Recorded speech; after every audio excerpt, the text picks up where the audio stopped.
And then for high, a successful attack depends on conditions beyond the attacker's control. That is, a successful attack cannot be accomplished at will, but requires the attacker to invest in some measurable amount of effort.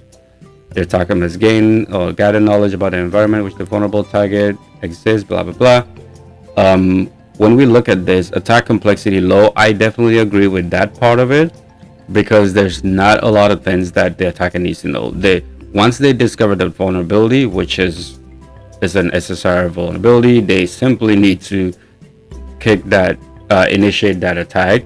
There's not really a lot of complexity involved in this, other than say finding that SSRF vulnerable endpoint and saying, look, do this activity in the backend, or force the server to do this particular activity.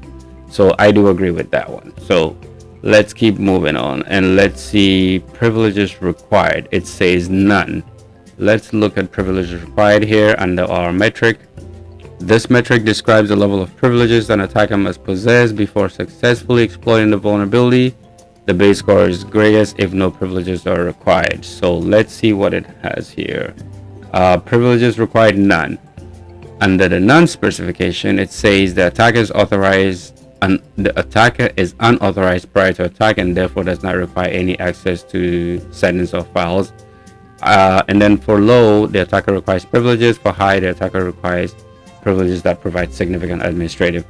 That said, I also agree with that part of it, the rating here or the metric here, because there really isn't any required authentication or authorization if it's a vulnerable endpoint, SSRF endpoint that's already out there, that's discovered.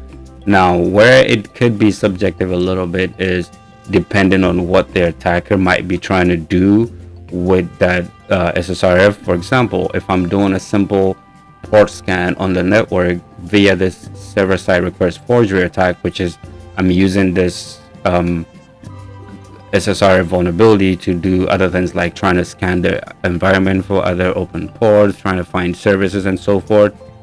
That could be that at some point it may require certain privileges or not.